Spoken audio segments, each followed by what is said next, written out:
이 시간 하나님 허락하신 생명의 말씀을 봅니다. 신약 성경 누가복음 24장에서 봅니다. 누가복음 마지막 부분입니다. 누가복음 24장 49절로 53절 말씀입니다. 봉독해 올릴 때에 살아서 역사하시는 우리 주님의 음성을 들을 수 있기 바랍니다. 아멘. 볼지어다 내가 내 아버지의 약속하신 것을 너희에게 보내리니 너희는 위로부터 능력을 입히울 때까지 이 성에 유하라 하시니라.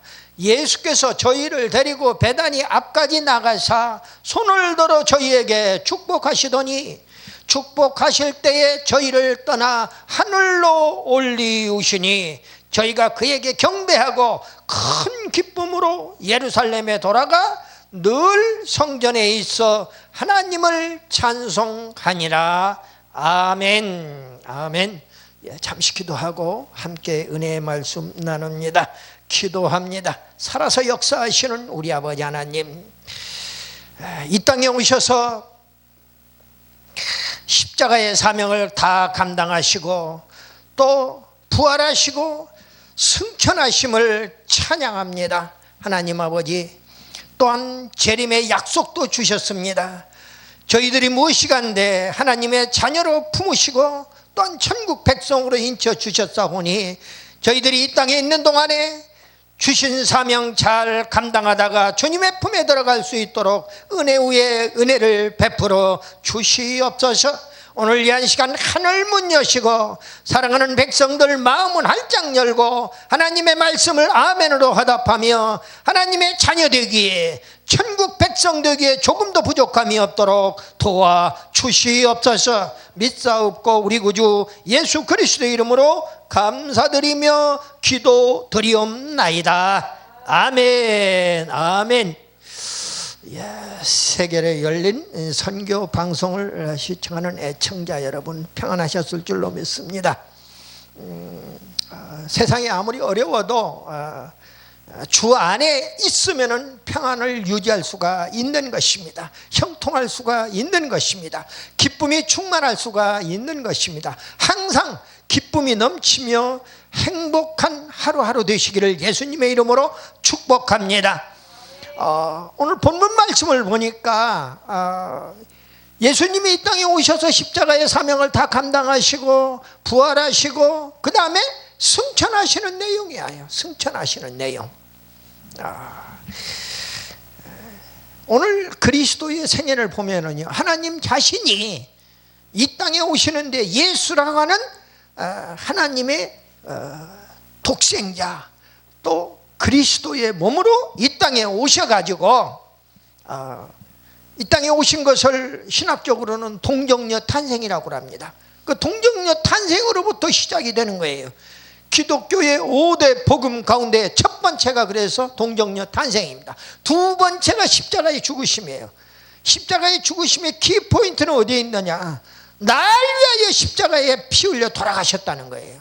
십자가는 바로 피를 상징하는 겁니다. 그 피는 내 죄 때문에 주님이 피 안 흘려도 되는데 피를 흘려서 내 대신 죽은 겁니다. 그것이 바로 예수님의 그리스도의 대속이에요. 이 십자가의 죽으심이에요. 그리고 세 번째가 부활입니다. 부활. 그냥 죽기만 하면은 우리의 죄를 대신해서 죽기만 하면은 아무런 의미가 없어요. 그냥 어떻게 보면은 당시에 팔레스타인 중동 지역의 십자가는 나라의 배신을 한 사람들이 십자가를 짊어지고 가장 흉악한 죄악을 범한 사람들이 십자가를 짊어지는 겁니다. 로마법이 그랬고 당시에 중동 지역의 모든 나라의 법이 그랬어요. 그러니까 부활한다고 하는 것, 십자가에 죽는다고 하는 것은 부활이 없으면은 그냥 개죽음 되고 마는 거예요. 그런데 주님은 사흘 만에 계획된 대로, 예언된 대로, 구약에서 예언된 대로, 주님이 예언하신 대로 십자가에 돌아가셨다가 우리 죄를 사하시려고 십자가에 돌아가셨다가 사흘 만에 부활하시고 그 다음에 40일 만에 승천하신 줄 믿으시기를 바랍니다. 이것이 성경 말씀의 키포인트예요. 그러니까 동정녀 탄생, 십자가의 죽으심, 부활, 승천까지 연결이 되는데 40일 만에 승천하시는 내용이 오늘 그리스도의 승천 기적이에요. 예수 그리스도의 바로 승천은 했다는 이야기는 우리 주님이 이 땅에 오셔서 주신 사명 다 감당하시고 부활하셔서 승천했다고 하는 사명은 그 일은 바로 그 팩트는 바로 무엇을 얘기하느냐, 우리도 부활해서 승천할 수 있다는 것을 예시해 주고 있다 그 말입니다. 우리도 승천할 수가 있어요. 천국은 하늘나라에 있어요. 그래서 오늘 우리 주님의 그리스도 생애를 보면은 동정녀 탄생, 십자가의 죽으심, 그리고 부활, 승천, 그리고 마지막에 그날 그 시간에 주님만 아시는 그 시간에 재림을 약속하신 겁니다. 재림은 무엇 때문에? 이 땅에 와서 알곡과 쭉정이를 갈라가지고 알곡을 데리고 천국 곡간으로 올라가기 위해서 그렇다는 거예요. 바로 승천과 연결이 다 돼 있는 거지요. 그런데 승천까지는 다 이루어졌어요. 주님 생전에 부활해서 승천까지는 다 이루어졌어요. 그런데 아직 재림은 이루어지지 않았어요. 많은 기독교 이단들이 나와서 언제 재림한다고 자기한테 하나님이 계시해 줬다고 하는 사람이 있는가 하면은 또 이미 계시를 자기한테 주었는데 내가 바로 재림 예수다 하는 그런 못된 망아지들이 있는 것을 보아요. 지가 예수래요. 예수 이름을 빼놓고는 기독교를 이야기할 수가 없으니까. 그래서 이 땅에서요, 우리 주님이 오셔가지고 사명을, 제자들을 부르셔서 사명을 주시는데 베드로와 요한과 야고보를 불러서 무슨 말씀을 주셨습니까? 나는 너희를 고기 잡는 어부에서 사람 낚는 어부로, 고기 낚는 어부에서 사람 낚는 어부가 되게 하리라, 이런 말씀을 주셨단 말이에요. 사람 낚는 어부가 하겠다는 거예요. 그게 제자의 사명이에요. 근데 세상적으로는 고기 잡던 어부가 사람 낚는 어부로 바꿔지는 그런 지금 육적인 세상에서 영적인 세상으로 지금 옮겨지는 그런 말씀이에요. 그 무슨 얘기냐? 사람 낚는 어부는요 대단히 중요한 얘기입니다. 언젠가 내가 시간이 있으면은 별도의 시간을 잡아서 사람 낚는 어부에 대한 말씀을 조금 드리려고 그래요. 왜 그러냐면 너무나 우리 사명자들에게 소중한 말씀이기 때문에 그런 겁니다. 사람을 낚는 어부는요, 어부들이 고기 잡을 때에는 낚시로 잡든 그물로 잡든 간에 고기를 잡으면은 그 고기를 잡아서 죽인단 말이에요. 살아있는 고기를 죽여서 회를 뜨든가 회를 쳐서 우리 자기들 처먹고 시장에 내다 팔든가 아니면은 그러니까 고기 낚는 어부는 산 것을 죽이는 역할을 하는 거예요. 따져보면은. 그러니까 사람도 고기 낚는 어부의 비유는 했지만은 근본적으로 다른 것을 우리가 알고 하나님의 사자로서 사명을 감당해야겠다는 거예요. 그런데 사람 낚는 어부는 뭡니까? 어떻게 사람을 낚는 어부로 만들어 주느냐 하면은, 사람 낚는 어부는 사람을 잡아서 고기 잡는 어부에 비유했다고. 물고기 잡아 죽여서 회를 뜨고 그걸 끓이고 볶고 해서 처먹는 것이 아니라, 그렇잖아요, 죽어가는 사람을 살려내는 역할을 한단 말이에요. 정반대예요. 우리는 죽어가는 이 세상에 그대로 놔두면은 그의 영혼이 썩어져가는 흙으로 돌아가는 그 사람들을 향하여 복음의 나팔을 불고, 지금 이렇게 이 지상에 많은 교회들을 하나님이 허락하시고, 한국에만 6만여 이상의 그런 큰 교회들을 허락하시고, 그 교회를 통하여 복음의 나팔을 불게 하고 땅 끝까지, 이 지금은 세상이 아까 다니엘서 말씀을 주셨는데 다니엘에서 빨리 왕래하는 세상이에요. 그 의미에 영적 의미에 여러 가지 의미가 있는데 그 중에 하나가 정말로 세상이 빨리 왕래하는 겁니다. 그 복음의 비밀을 캐치하기 위하여 그냥 빨리 돌아다니는 그런 영적인 의미를 포함해서 아까 말씀드린 대로 그런 말씀을 포함해서 세상적으로도 그걸 포함해서 옛날 2000년 전에 하고 2000년 전에는 기차가 있어요. 자동차가 있어요. 아무것도 없어요. 그러니까 물길, 백길, 육지는 낙타 타고 걸어 다녀야 했고 그랬단 말입니다. 그러니까 늦을 수밖에 없어요. 빨리 걸어갈 수가 없어요. 그럼에도 불구하고 하나님은 빨리 왕래할 수 있는 그리고 또 그런 교통수단을 오늘날 이렇게 주셔서 사명을 감당할 수 있게 만들어 주신 거예요.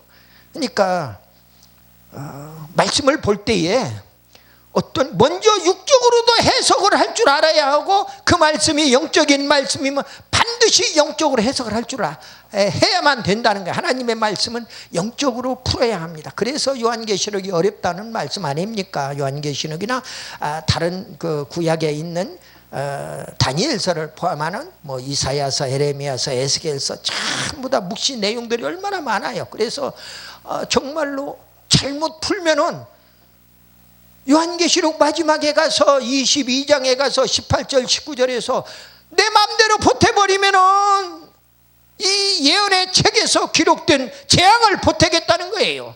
그리고 빼면은 내 마음대로 나가 몰라서 빼뜨렸던 또는 알고도 내 마음에 안 맞아가지고 나는 그 동의할 수 없어. 성경 말씀이지만은 그래가지고 마음대로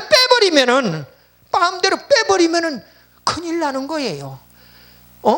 천국에서 시온산과 에덴 동산 그 천국에서 제하여 버리겠다는 거예요. 빼버리겠다는 거. 왜?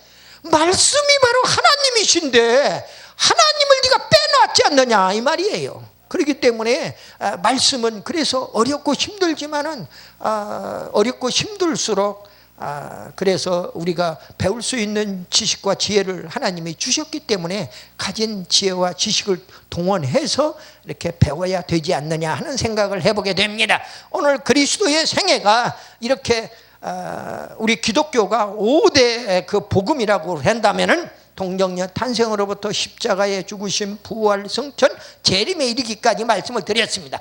그런데 그 중에 승천에 대해서 오늘 지금 기적의 말씀을 선포하려고 하는 겁니다. 이 승천을 결론적으로 의미만 이야기를 하면은요, 한 6가지로 요약을 할 수가 있어요.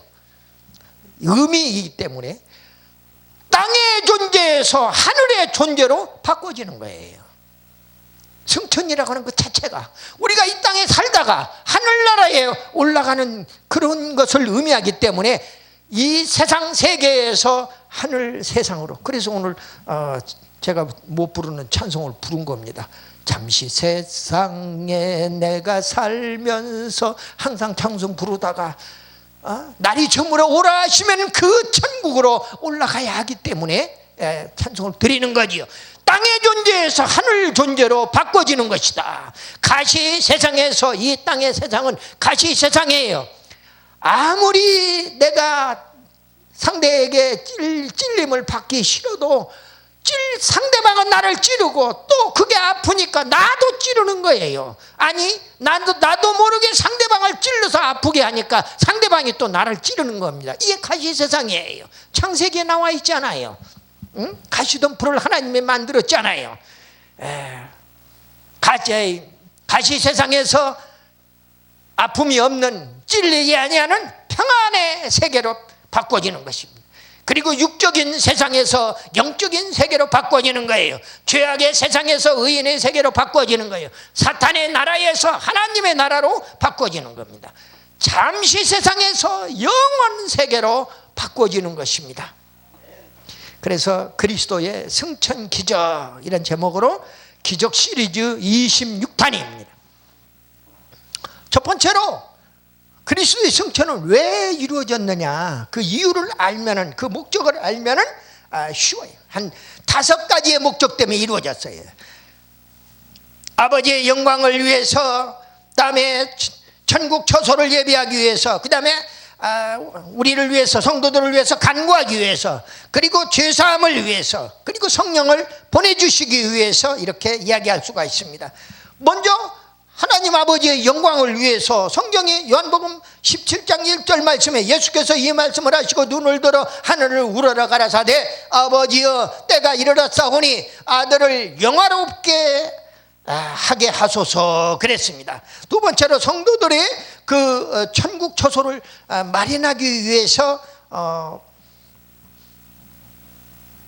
우리 주님이 승천하셨다 그 말이에요. 요한복음 14장 2절 말씀에 내 아버지 집에 거할 곳이 많도다. 그렇지 않으면은 너희에게 일렀으리라. 내가 너희를 위하여 처소를 예비하러 가노니 그랬습니다.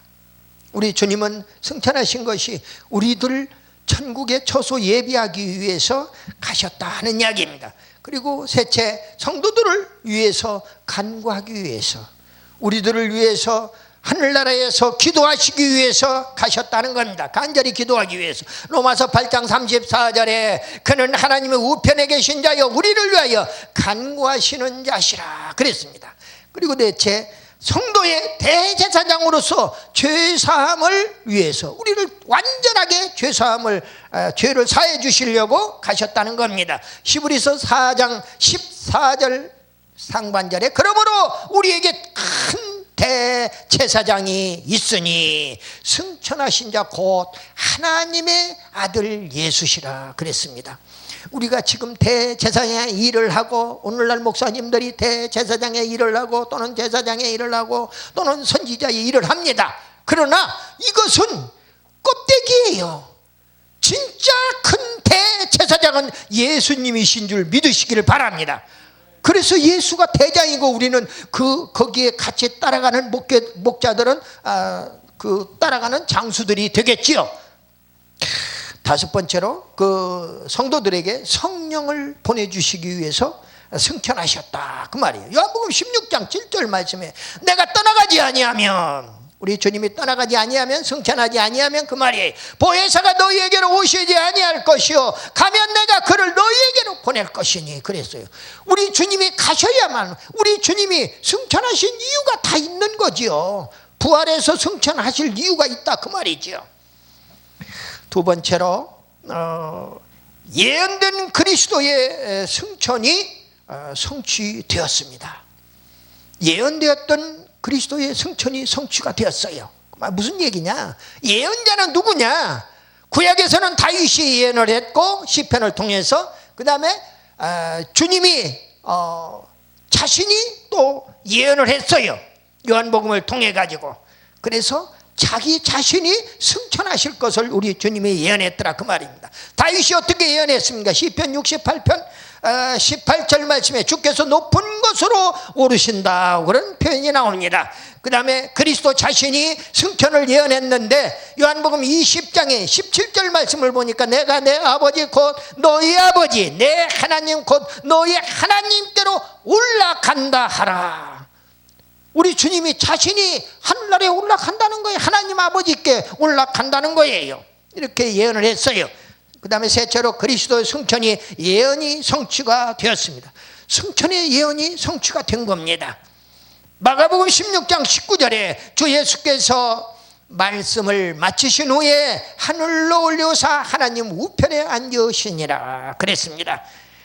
마가복음에서도 마지막 절에, 그리고 또 승천의 기사가 나옵니다. 사도행전 1장 9절에 보면은 이 말씀을 마치시고 저희 보는 데서 올리어 가시니 구름이 저를 가리워 보이지 않게 하더라. 베드로전서 3장 22절에 저는 하늘에 오르사 하나님 우편에 계시니 천사들과 권세들과 능력들이 저에게 순복하느니라 그랬습니다. 그 다음에 크게 세 번째로 그리스도의 승천의 결과는 어떻게 되었느냐? 결과, 승천했으면 그 결과가 성경에 기록되었다 그 말이에요. 네 가지의 큰 결과를 얘기합니다. 선물을 주신 것, 그 다음에 성령을 보내주신 것, 그 다음에 보좌 은혜의 보좌를 우리에게 주신 것, 그리고 하나님께 영광을 돌리게 한 그런 결과를 우리가 볼 수가 있습니다. 먼저 선물을 우리들에게, 성도들에게 주셨다고 그랬는데 에베소 4장 8절 말씀에 그러므로 이르기를 그가 위로 올라가실 때에, 승천하실 때에, 그 말이에요, 사로잡힌 자를 사로잡고 사람들에게 선물을 주셨다 하였도다. 선물을 주셨대요. 승천하시면서 무슨 선물을 주셨는가? 에베소 4장 11절 말씀에 하나님은 사도 바울의 입술을 통하여 에베소 교인에게 말씀을 주고 있는 거지요. 그가 혹은 사도로, 혹은 선지자로, 혹은 복음 전하는 자로, 혹은 목사와 교사로 주셨으니 그랬습니다. 승천할 때 선물이 바로 사도이고 선지자이고 그 다음에 전도자이고 목사이고 교사라 하는 이야기입니다. 근데 그 중에 한 가지의 직분이라도 감당해서 우리 주님께 영광을 돌려야 하지 않겠느냐, 그 말이에요. 선물을 받았으면 그 선물을 활용을 충분히 해야지요. 그 다음에 둘째로 성령을 부어주셨다 그랬어요. 사도행전 2장 33절 말씀에 오순절이 임해서, 요한의 다락방에 오순절날이 임해서 드디어 성령 충만한 역사가 일어났는데, 그때에 하나님의 오른손으로 예수를 높이심에 그가 약속하신 성령을 하나님께 받아서 너희 보고 듣는 이것을 부어주셨느니라, 이렇게 말씀을 주고 있어요. 성령을 부어주셨다. 그 다음에 셋째로 은혜의 보좌 앞에 나아가게 해주셨다. 히브리서 4장 14절로 16절 말씀을 제가 봉독해 올립니다. 그러므로 우리에게 큰 대제사장이 있으니 승천하신 자 곧 하나님의 아들 예수시라. 우리가 믿는 도리를 굳게 잡을지어다. 믿음을 버리지 말라는 거지요. 우리에게 있는 대제사장은 우리 연약함을 체휼하지 아니하는 자가 아니요 모든 일에 우리와 한결같이 시험을 받은 자로 돼 죄는 없으시니라. 그러므로 우리가 긍휼하심을 받고 때를 따라 돕는 은혜를 얻기 위하여 은혜의 보좌 앞에 담대히 나아갈 것이니라. 은혜의 보좌 앞에, 하나님의 보좌에, 은혜를 주시는 그 하나님의 보좌에, 하나님을 여러분들 입에 올릴 때에는 은혜부터 생각하시기를 바라요. 여러분들이 이렇게 평안하게 앉아서 예배를 드리고 말씀을 받고 말씀을 전하고 하는 모든 것이 하나님의 은혜인 줄 믿으시기를 바랍니다. 네 번째로 하나님 아버지께 영광을 돌리셨습니다. 빌립보서 2장 9절로 11절 말씀이에요. 이름으로 하나님의 그를 높여, 지극히 높여 모든 이름 위에 뛰어난 이름을 주사 하늘에 있는 자들과 땅에 있는 자들과 땅 아래에 있는 자들로 모든 무릎을 예수의 이름에 꿇게 하시고 모든 입으로 예수 그리스도를 주라 시인하여 하나님 아버지께 영광을 돌리게 하셨느니라. 아멘이에요. 고린도전서 10장 31절에 그런즉 너희는 먹든지 마시든지 무엇을 하든지 다 하나님의 영광을 위하여 하라. 우리가 숨쉬는 것까지도 하나님께 영광을 돌려드리라고 하는 거예요. 디모데전서 1장 17절 말씀에 만세의 왕 곧 썩지 아니하고 보이지 아니하고 홀로 하나이신 하나님께 존귀와 영광이 세세토록 있어지어다 그랬어요. 말씀을 요약하고 말씀을 마칩니다. 승천의 의미는요, 땅의 존재에서 하늘의 존재로, 가시 세상에서 평안의 세계로, 또 육적인 세상에서 영적인 세상으로, 또 죄악의 세상에서 의인의 세계로, 사탄의 나라에서 하나님의 나라로, 또 잠시 세상에서 영원의 세계로 우리가 가는 것을 의미한다 그 말이에요. 우리 주님이 승천하신 이유가 5가지예요. 하나님의 영광을 위해서 승천하셨고, 또 성도의 천국 처소를 준비하기 위해서 승천하셨고, 성도를 위해서 간구하기 위해 승천하셨고, 대제사장으로서 죄사함을 위해서 승천하셨고, 성도에게 성령님을 보내주시기 위해서 승천하셨다고 그랬습니다. 주님의 승천은 하나님의 독생자가 이 땅에 오셔서 하나님의 뜻을 다 이루시고 승천하셨어요. 승천 그 자체는 성도들도 승천할 수 있음을 깨닫게 했고, 지금도 재림 준비와 성도들을 위해서 하늘 보좌 우편에서 우리를 위하여 간구하고 계시는 분이 바로 주님이시여요. 승천 결과 성도들에게 사명을 선물로 주셨고요, 사도의 사명, 선지자의 사명, 전도자의 사명, 목사의 사명, 교사의 사명을 다 주셨다 그 말이에요. 성령을 부어주셨어요. 은혜의 보좌에 나아가게 하셨어요. 하나님께 영광을 돌리게 하셨어요. 요 네 가지는 우리가 부활 승천하신 주님을 믿으면은 이 사명을 감당해야 한다 그 말이에요. 아멘이에요. 이제 우리 주님이 주신 사명 충성되게 감당하고 부활 승천하여 하나님 아버지께 영광 돌리는 우리 모두 다 되시기를 예수님의 이름으로 축원합니다. 아멘.